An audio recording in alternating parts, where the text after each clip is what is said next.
Welcome to Cat the Minion YouTube channel. This is Cat's Hit the Deck review. This is going to be a looking at the Gilded Reverie Lenormand. So my nails are tacky. I got tired of them being chipped, so now they're just kind of sloppy. Hopefully I won't gouge them up doing this. So the Gilded Reverie Lenormand comes in this tiny little box, all told here. It's by Ciro Marchetti. There we go. Name. So it's an expanded edition. It has 47 cards. Allegedly. So it's got this tiny little magnet box. It opens up. It's designed to look like a book. Isn't it adorable? There we go. And it has a tiny little book. I feel like that's still not all the way focused. Okay, there we go. So there's a dog on the front there. And just a little tiny thing of some spreads and stuff at the end, and then the description without photos of, except for that one, of the cards. And then the cards just sit right in there. So I've got them in order. And there's just the inside of the box. So teensy. And the magnet's pretty strong too, so it stays closed pretty well. I have a black band for when I am not having them in the box. They're gilded. You can see I've got worn off the corners a little bit already. So they're probably going to get pretty worn eventually. The flat parts are alright. I mean, you can see that it's worn on the edges here. You can see that white there peeling a little bit. So they're quite slippery cards. You kind of, they have a good, my table's not that slippery, but if you blow on them when you get them set up, they'll move all over the place. You cut a couple down, you touch them, and they just kind of, every other time that I use them, they just kind of go everywhere. Okay. Let's see.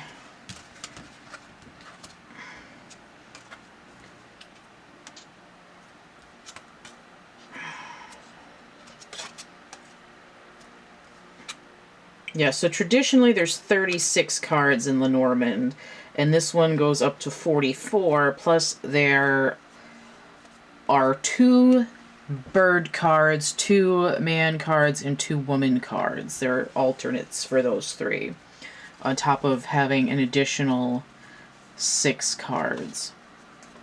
So this is the expanded edition.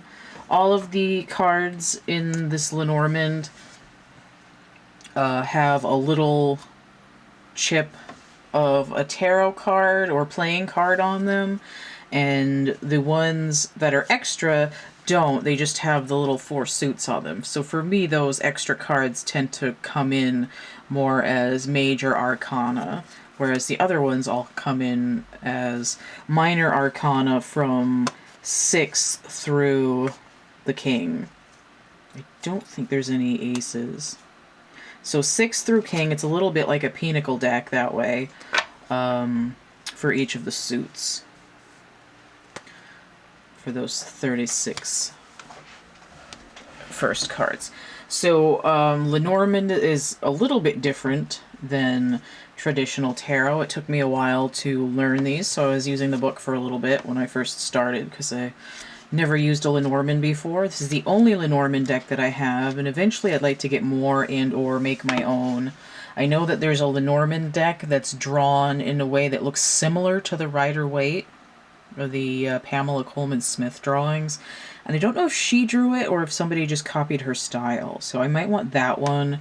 And there's probably, you know, there's got to be a couple more around. I think I got this one because it was the one that I could remember the name of, that I saw another reader using. I don't think I've seen very many readers using Lenormand, especially on its own. I do 9 grid, like a grid of 9 and a grid of 16. I offer those as readings. I have some samples and I've done some pick-a-piles that are Lenormand grids. You're supposed to be able to do a grid that's the entire deck, and the way that the cards are next to each other, it's like having bunches of words and then doing those like poetry slam things on the fridge. So whatever order the cards go in, it changes the meaning, just like words in a paragraph. You know, like kind of like Mad Libs. So that.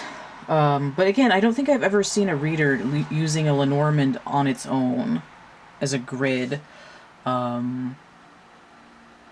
I've seen them used as an additional, like, tarot or oracle deck in a series. And I've also seen, which I think is a little bit strange, I've seen readers that do pick-a-piles all the time, like the same kind of love readings, like like twice a week or every week, and they'll have like 20 decks and they'll throw down like a crap ton of cards, and they won't read each card individually for a while. They'll just kind of like get like one or like a brief impression and then like move on to another stack, and they'll have they have like really powerful, deeply meaningful oracle cards in there, and they just kind of gloss over it, which just like tweaks me out. But they'll throw Lenormand in there too, just like 1 or 2 Lenormand in this like sea of other cards, and I'm just like, wait a minute, that's not the way it goes. But I mean, people can read however they want. It's just, it seems strange to me that someone would take Lenormand, which is a specific system, and then just ignore it entirely, just to say that they're using another deck. And I had a thing where I wasn't gonna be like shredding other readers, but I find that as I skim around when I'm bored looking for stuff to watch, there's certain things that I don't agree with, and I think it's fine for me to say that I don't agree with it. And I'm not like, I don't like, I think in some respects, even readers that I think are doing it wrong, they're still like getting into that Akashic record, kind of like in the same way that a broken watch is still right twice a day. Because it's like everybody has the ability to be psychic. It's just a matter of understanding how to do it, what you're doing, and like what you want. So even if it sounds like somebody's just, you know, getting judging the book by its cover, essentially, in passing, and kind of making up a story more than downloading an energetic impression, there's still some value in that. And for people who are in an energy level that matches what's being put out, it's like, it's still a gateway into some kind of deeper connection with spirituality. So how can you fault that? It's like,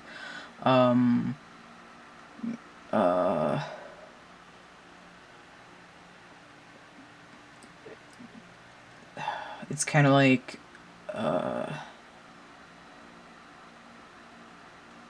anything that's, it's kind of like things that are like intro level versus like a theoretical level, if that makes any sense.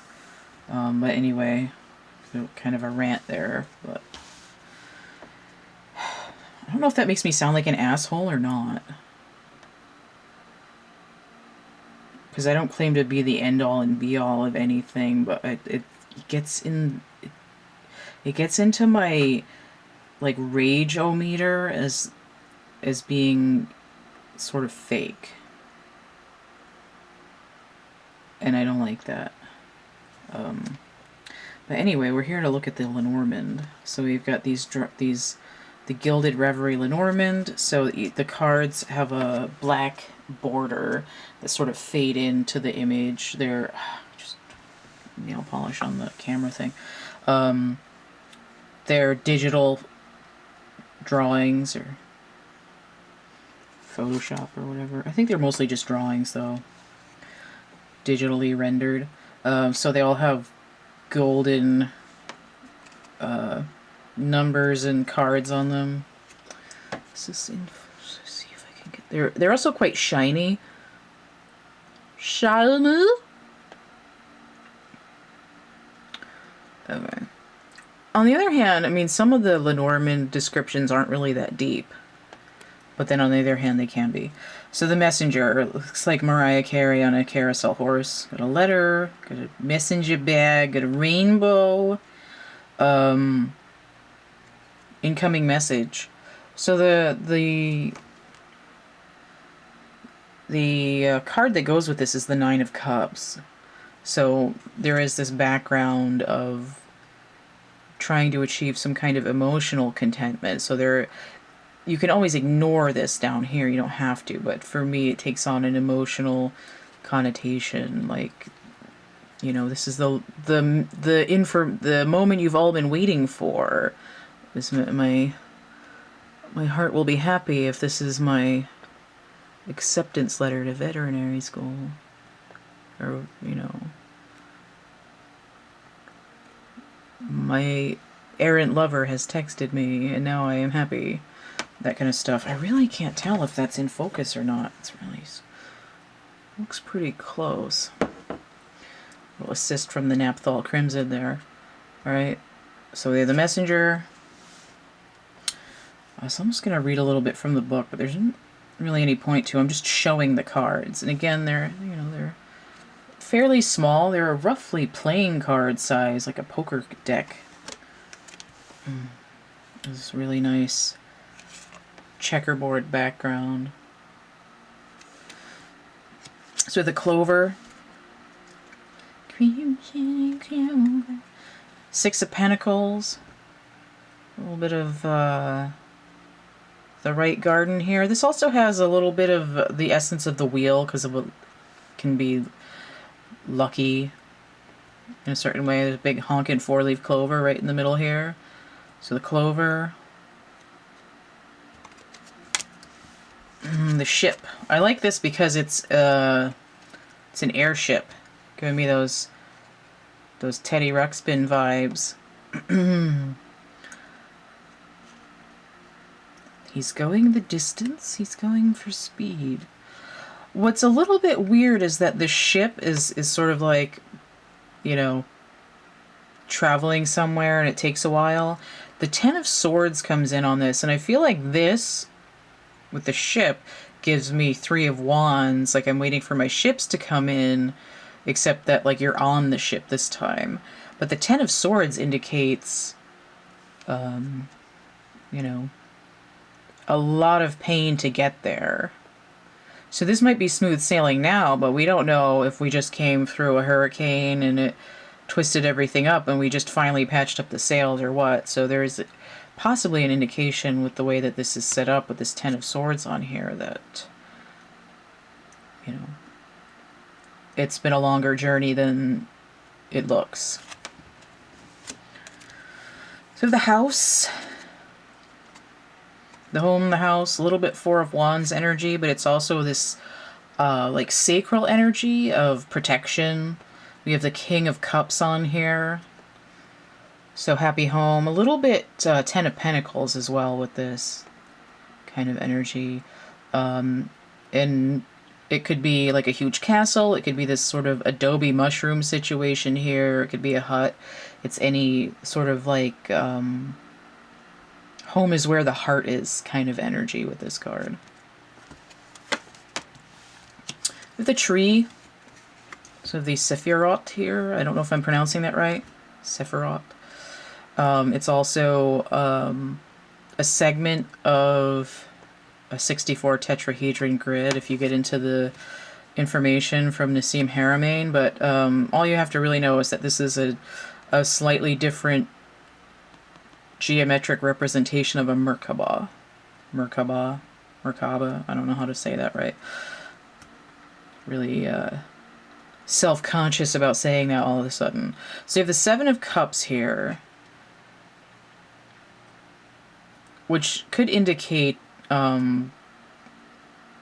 like a lot of options, like a bunch of different distractions. Can't see the forest for the trees.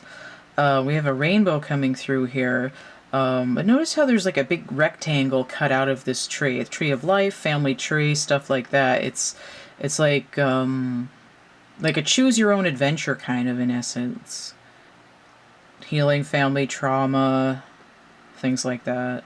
That's what I get with this tree. Number 5. So number 6 is the clouds.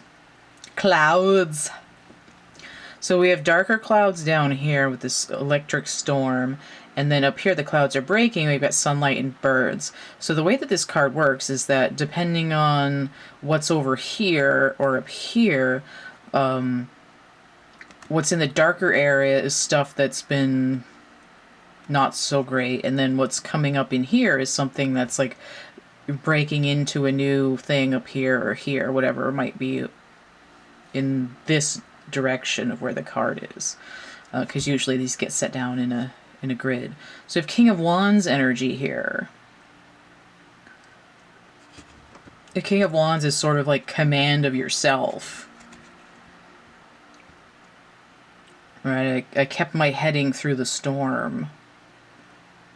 I kept my course. That kind of energy. So the Snake, Queen of Wands energy. This comes in with kind of the femme fatale energy that you can get from a Queen of Wands in distortion. The Snake is to me, especially with this figure 8 shape, it's like there's an infinite energy loop here, but it's broken because the snake isn't interested in a feedback loop. It wants to steal the energy from other people. So we have it here in, I guess these are apples. They look kind of like nectarines or something. Number 7 as well, but it's giving those the snake in the Garden of Eden kind of energy, biting the hand that feeds, all that kind of stuff. Treachery, backstabbing. That's usually what this snake means. So the sarcophagus, this can be healing. It can deal with death, resurrection, those kind of energies. There's more specific information in the book, but that's the gist of it. So we have Anubis, we've got a coffin here, and that's painted, and then we have the 9 of Pentacles. So Pentacles can deal with the body, with health too. Essentially, it's sort of like looking at the health of the body with a little bit of the essence of the Death card. So there could be an element of renewal here as well.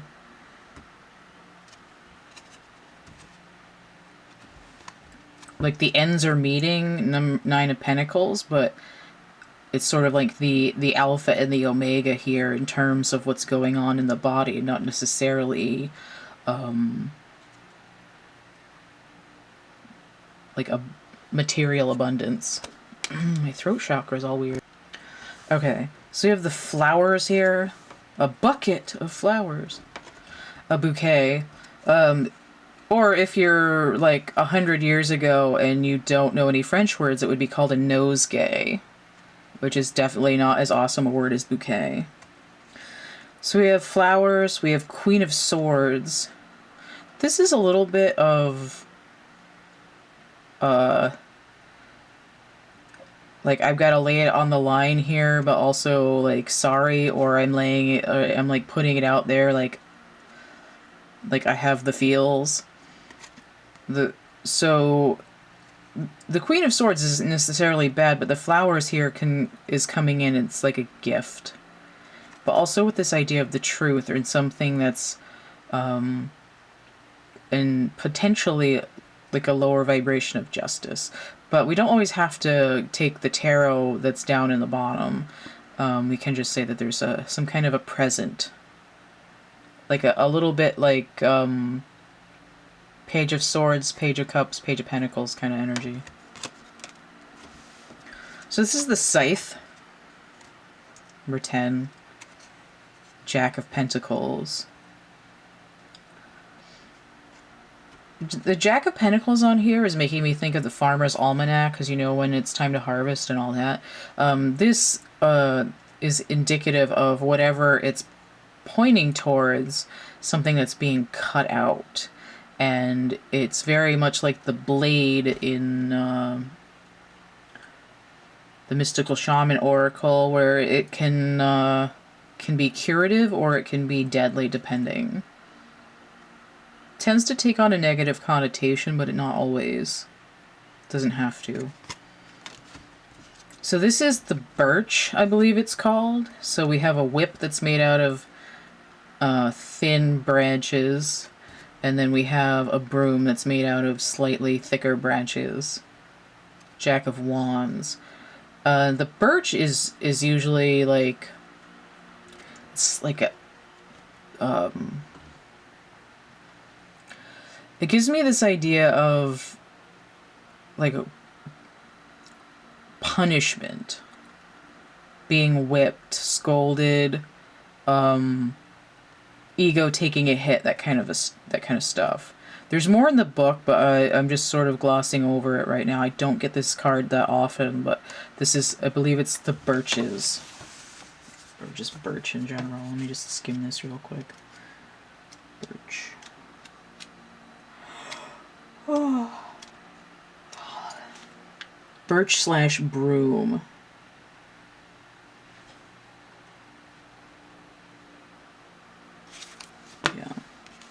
Yeah, so it's a little bit Five of Wands in the energy.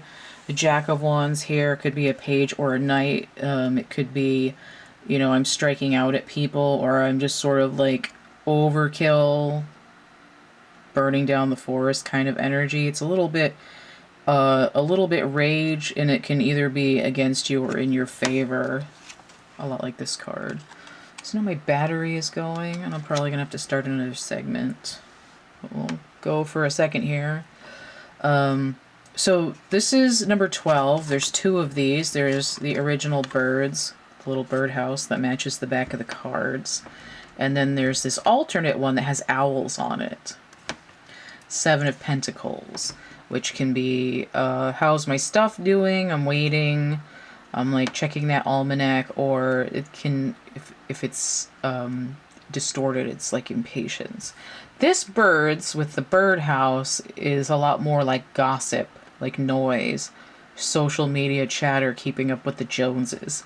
This bird with the owls on it is more like I've got an important download coming in. There's someone's coming. That's what I get with these ones. All right, so it's like a Twitter. The original meaning. There's information a Twitter. There's a rustling in the leaves. There's some kind of a download coming. And to me, this one is just more petty than this one. 13 is the child. Could be the inner child. So we have a storybook. We got a dolly. We got a, I was gonna say dreidel, but I guess it's just a top because it's not square. We get a castle, we got some blocks, we got a ball here, just sort of children's toys and fantasy kind of an idea. Jack of Swords, to me, comes up more page energy than the knight, but it could be either. 13 is a death and rebirth number, so that could be coming in here too. Either something to do with children or, again, the inner child. Those kind of deals. So we have the Fox. 14 coming in 9 of Wands. This is crafty, sneaky kind of card, giving a little bit 7 of Swords energy, even though it says 9 of Wands on here. Right. Better count your chickens when this guy's around. And the direction he's looking could, or she could point to another card that has more information about what's being messed with, right? What's being taken, what's being stolen, what's being like something that's being devalued or consumed. Or it could even just be people stealing your energy, right? This Nine of Wands, I've been out here forever. Is anyone ever coming? Well, maybe they're not coming back because they got what they wanted. That's the kind of stuff that goes on with this card. 15 is the Bear. 10 of Wands. 10 of Wands indicates like a huge burden. This polar bear, though, in the book, it's talking about a mama bear energy. You know, protection and striving at all costs. Perhaps no matter how hard it is. Sort of to keep going. It's with the bear. So in this deck we have a star. It's number 16. And here it indicates more of like a navigation kind of energy. 6 of Cups. I feel like there's something else that goes with that though, but it doesn't really matter. Because there's also a compass. But the star in this is like similar but not exactly the same. Oh, it's stars plural.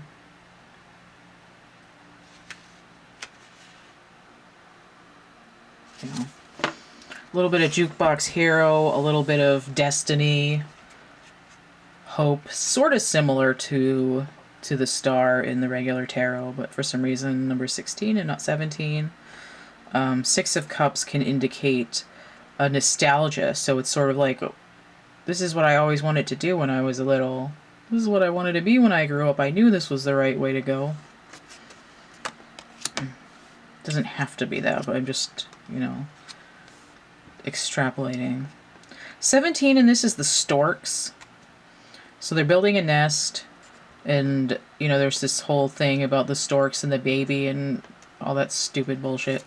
We have a sun over here, but what these storks represent is like rhythm. My battery died and I had to change it. So I was saying the storks represent this like rhythmic pattern. They come at the same time every year to the same tree, and they build their nest the same way, and then they have their babies and raise them the same way, and then they repeat. So it's sort of dependability, it's cycles, it's, you know, the machine cranking away, you know, the same thing over and over and over again, the treadmill, that kind of stuff. So we have Queen of Cups here, indicating perhaps some kind of emotional overhaul, or like a heartbeat, perhaps. 18, the dog that was on the cover of the book. So this is loyalty, this card. The dog on it. Because they're loyal. Wants to go out and play. He's got his ball. He's got his leash. We have 10 of Cups. So 10 of Cups is that sort of happy home life. And what is happy home life but without your furry best friend? So and again, loyalty here represented by this dog. Sort of dependability and all that stuff. So 19 in this deck is called the Tower, but it's not the Tower like in the regular tarot. It's like bureaucracy and stuff like that, right? The system, the man. So here we have 6 of Swords energy. Perhaps something that's shifting, moving away from, perhaps with the 6 of Swords energy. But again, just the Tower here representing the establishment. However that may be, and what it's doing depends on the cards around it. So this is, I think this is called the Park. Maybe? Let me check. Because there's another one that has a labyrinth in it that's, it might just, actually that one might just be called Labyrinth. I think this is called the Park. You can see how often I use these cards because I totally remember what they're all called. Yeah, this one's the Park. So it's meant to represent a public meeting place. On here it's, you know, some kind of botanical garden, but you know, it could be a library or a movie theater or anything like that. But yeah, the park where people come and interact with each other. Although there aren't any people in here that aren't statues, but anyway, Eight of Swords energy could be I want to break out and go visit the botanical gardens, or it could be these plants want to get the hell out of there. So let's see, depending. So you have the mountain. For some reason I wanted to say mountain. I don't know why. The deer down here, this big honking mountain. This is the challenge to get over. It's really reminding me of the mountain in some of the Wild Unknown cards. The Eight of Wands here. The Eight of Wands could mean rapid communication or movement. So this mountain could be something that's not going to be there for very much longer. It's like a mirage or something. But either way, the mountain, big honking thing that you've challenged that needs to be dealt with in some way. 22 is the choice, double 11. I think it's called the choice. Yeah, it's called choice. So in the regular tarot, the choice is the Lover's card, but twos and more than sixes for me, the twos end up being choices. So we have the choice coming in as 22, and then 11 is the union of the masculine and the feminine. So we have the double that. It's not supposed to be equivalent to the tarot, but it does link in quite nicely. So we have this winding staircase that splits in half, and it's, you know, let's see what's behind door number 2 here. So we have Queen of Pentacles, dealing with manifestation. All right, one door closes, another one's gonna open. 23 is the mice. I think it's just called mice. Yeah, mice. This always reminds me of Hunka Munka, of Beatrix Potter. So we have a bunch. Is there 5 mice? 1, 2, 3, 4, 5. I see 5. 23 breaks down to 5, so I'm just going to say that there's 5 because that's how many I see right now. I get this rag here that they've been gnawing and chewing is now newing. They've been chewing on this rag. They got into the pantry. They're all up in the cheese and the fruit. Just, you know, making a mess out of all of that. Is that even... I guess it's in focus about here. So we have the mice. This is, you know, stuff that's eating away at you, basically. A slow trickle. So it's like in the movie Ghost, where the guy puts like a little program that eats a few cents off of the accounts and then rolls it into another account, and it ends up being like $4 million, and then they kill Patrick Swayze. That's that, eating away at it, chipping away. Like a brownout. Slow battery drain.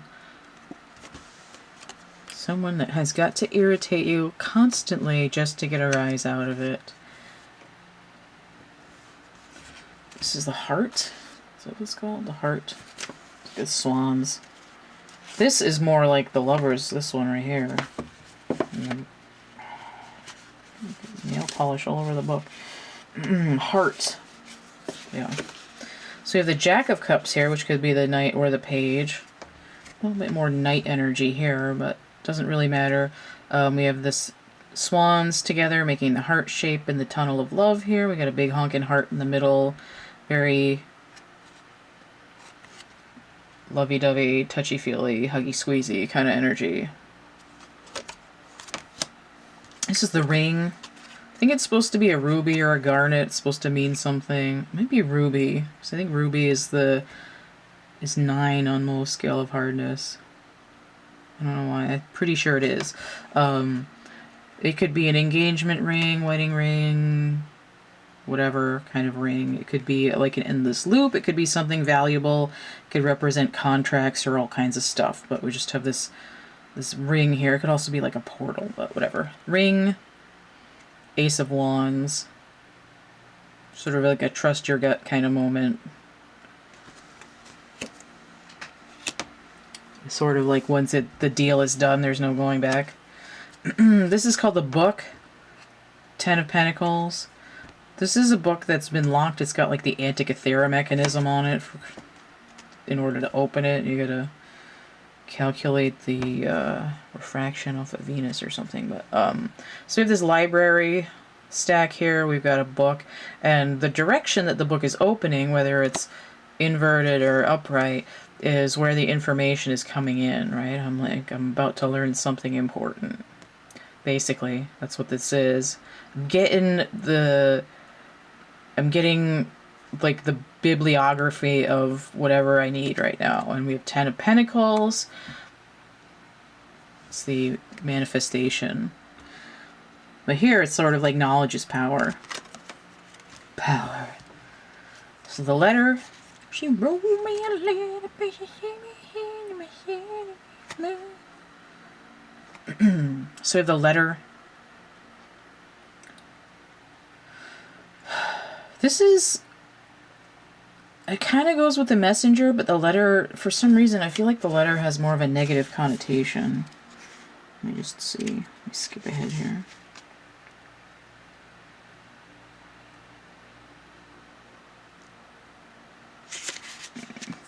Yeah, it's sort of similar to the messenger.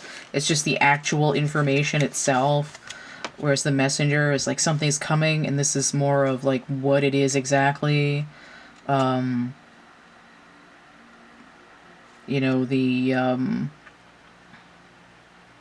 schedules, insurance documents, wills, deeds, that kind of stuff. And again, the direction that it's pointing tends to be what it's about.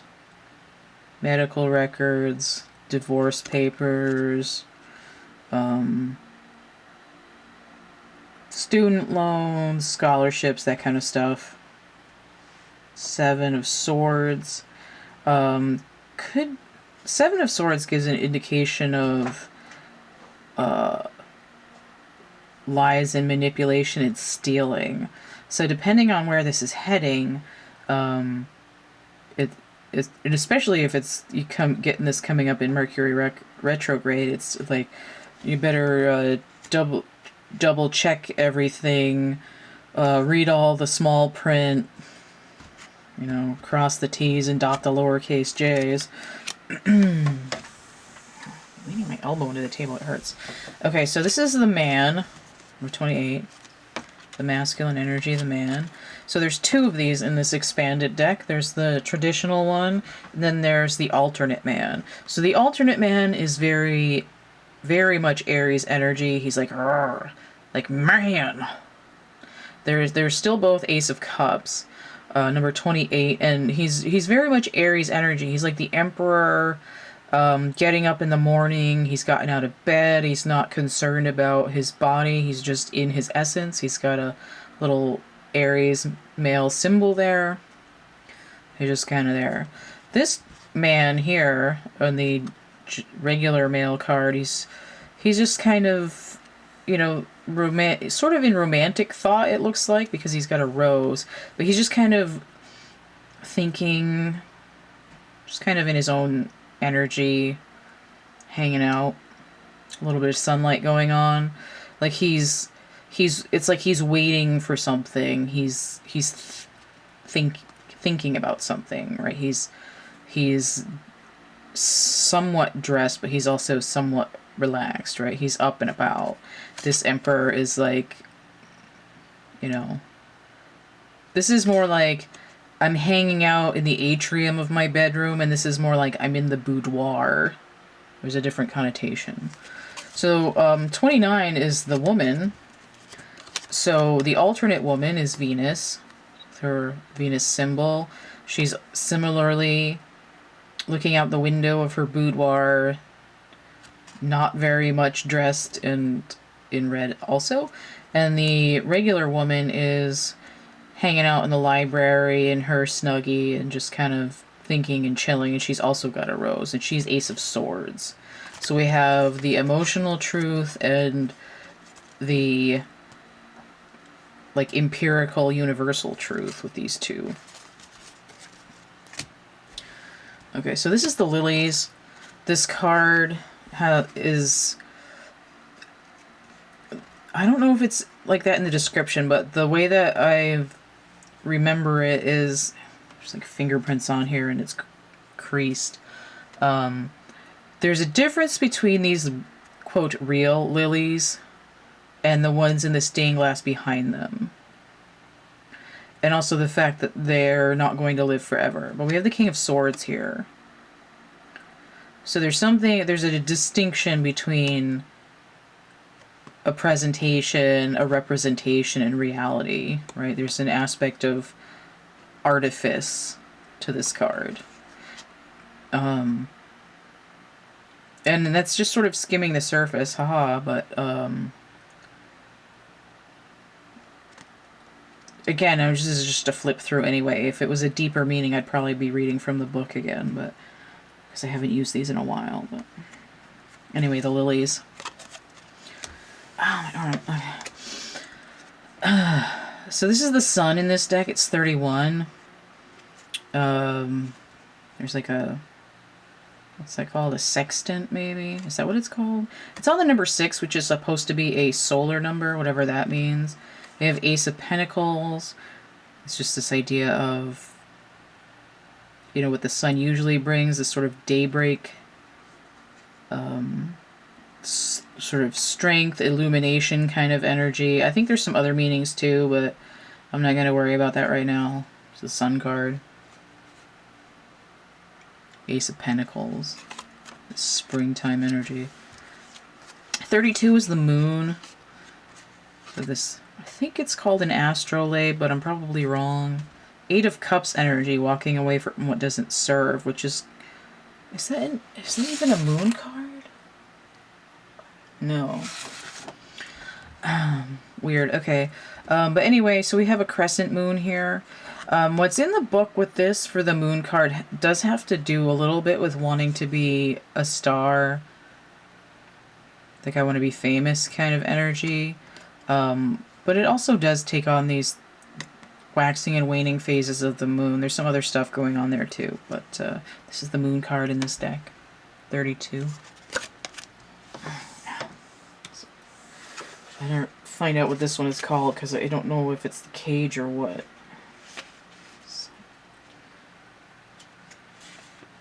Oh, it's called Key. Alright. So this one is a key. So it's here to unlock this cage. There's a rose in there. There's this idea of, you know, what's contained and what's not contained, what's free and what's not free. And we have the 8 of Pentacles here. We have work possibly associated. But anyway, this is the key. And I don't remember what else goes with it. Again, I haven't used these cards that much lately. But that's the key. Pops up in the Lenormand. So this is the fishies, the King of Pentacles. So in the fish card, we have a couple few fish here. And this has to do with resources. Right? Money, energy, food supplies, things like that. King of Pentacles, manifestation. This is the anchor. The direction of the anchor can tell what you're trying to land in. It's sort of out at sea here, but it's like sort of like where are you going on your journey? Where are you trying to land? That kind of stuff. 9 of Swords energy attached to this. But I'm not going to get super deep into it, but we do have an anchor. And it has to do with, you know, throwing down, going somewhere, like staying in a certain pattern. I think. Just want to see. Oh, okay. This also is problem solving, like to unlock something. Eureka, I've got it. This is about security, right? I'm stable, right? I'm not going to drift off.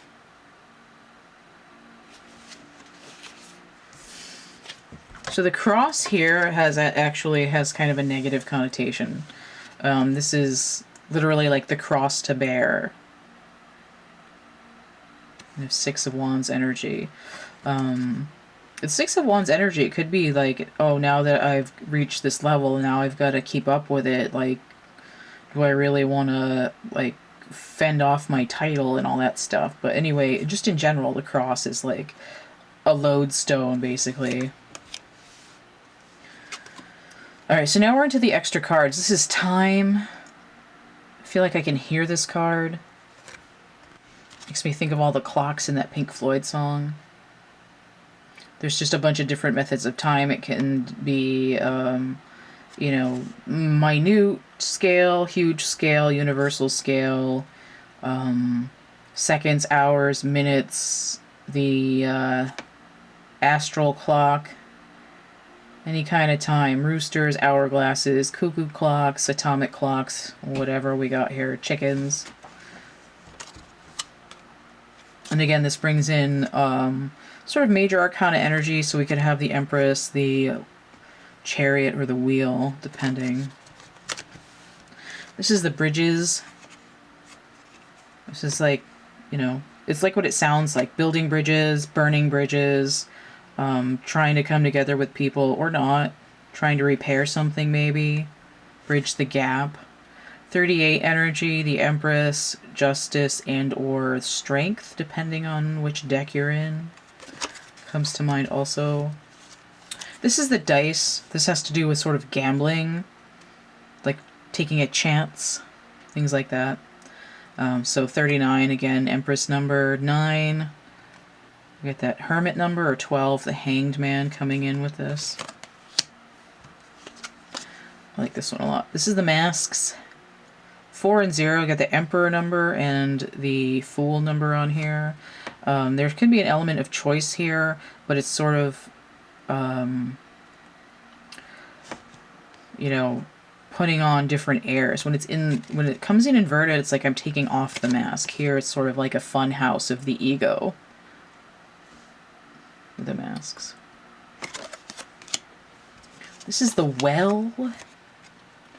Has to do with like going down and like in the depths and looking for stuff, a little bit like the Hermit or the Hanged Man, and then sort of like, what are you bringing up? Bringing forth some kind of important information or emotional content. So we have this Emperor number again, and then we have the Magician and or the Hierophant number. There's more that goes into the Well, but that's just sort of the surface of it. I don't think it needs to... It ain't that deep. Ugh. This is another one that I like. This is the Compass. Right? This is the navigation. I mean, the sun's in there too, but it's like the stars and the anchor and the sun, and one of the other cards, all maybe the ship, like all just kind of mashed in. And it's like, no, I'm going to get the bigger picture. I'm going to align myself to the universe and find out where I'm going. 42, again, the Emperor number, and then 2, the High Priestess, combining into the Lovers, perhaps. That choice. This one, I think, is the Labyrinth. Even though it also looks like a park. I think it's called Labyrinth. Oh, that one that I said was gambling is actually called Dice. See, I don't even remember what these are called. This one's called Dice. Bridges, Dice, Mask, Well, Compass, and yeah, it's called Labyrinth. Okay. So this one is like everybody's trying to achieve a goal, this sort of Fabergé gazebo over here. And they feel like they're alone, but you can actually kind of look around and see that other people are kind of getting the same struggle. And it gives a little bit of perspective. That's generally what I get when I get this card. I think there's some other stuff going on too, not just that, but mostly. So we have Emperor and Empress together here, breaking down to the Chariot, perhaps. And the last one in this expanded deck is the magnifying glass. Sort of like taking a deeper look kind of energy. Let's see if there's anything else in here.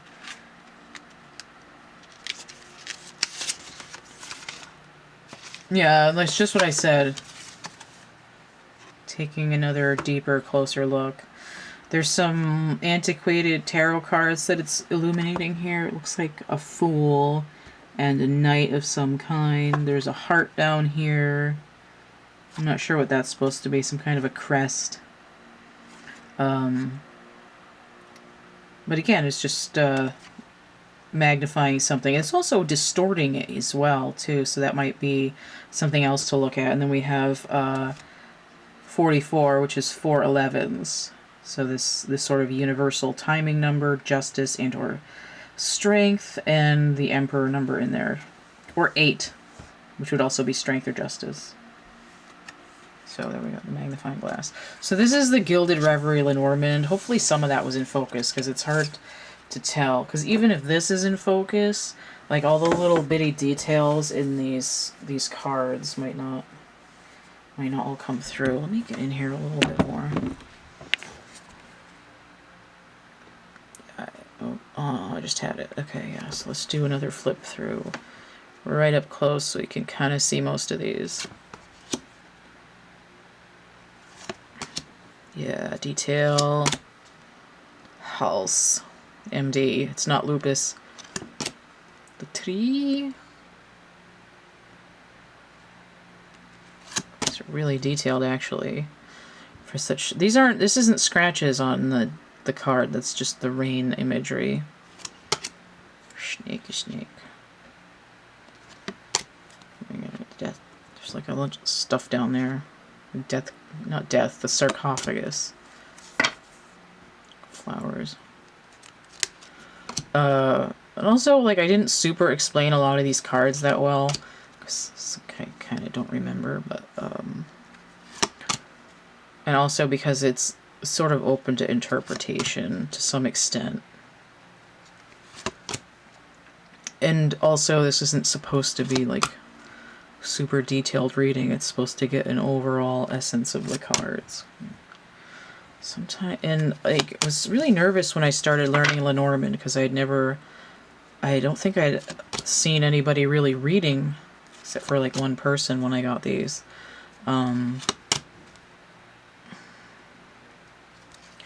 And so I would use the book a lot, and then I realized after a little bit that it's actually quite intuitive. You just have to remember when it's supposed to be negative in the upright. Because more than regular tarot, these Lenormand for some reason is supposed to have negative and positive cards.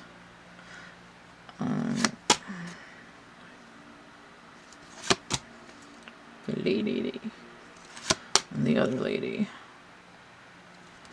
and this dude and the other dude. The man feet are so ugly. Flowers and the moon. This is the key. Fishes. My anchor again. Jesus. Clocks for days. It's like when you have to set like 12 alarms to get up. Alright, so dice. Dice. Mask. Well. It's a well-oiled machine. This is like a labyrinth there. People look kind of flat on this guy. Alright, so that's that. These are quite easy to shuffle. They're really glossy. They're really slippery. They tend to spin around quite easily when they come out on the table, although not so much when I was using it. But they're very easy to shuffle. They're pretty crisp. They're not super thin, but they're not really thick either. They're kind of right in the middle. And again, they're gilded all the way around.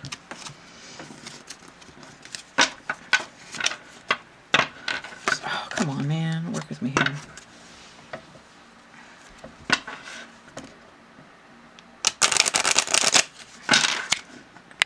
Focus that to where my hands are a little better.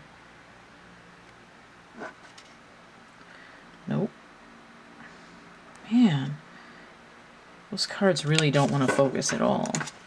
And I don't think it's just user error. I think it's just that they actually don't really want to. Yeah. Do they go? Maybe they go this way too. Let me see. Yeah, I mean, they're pretty easy to shuffle. They do kind of spin around a lot. You might get a couple on the floor.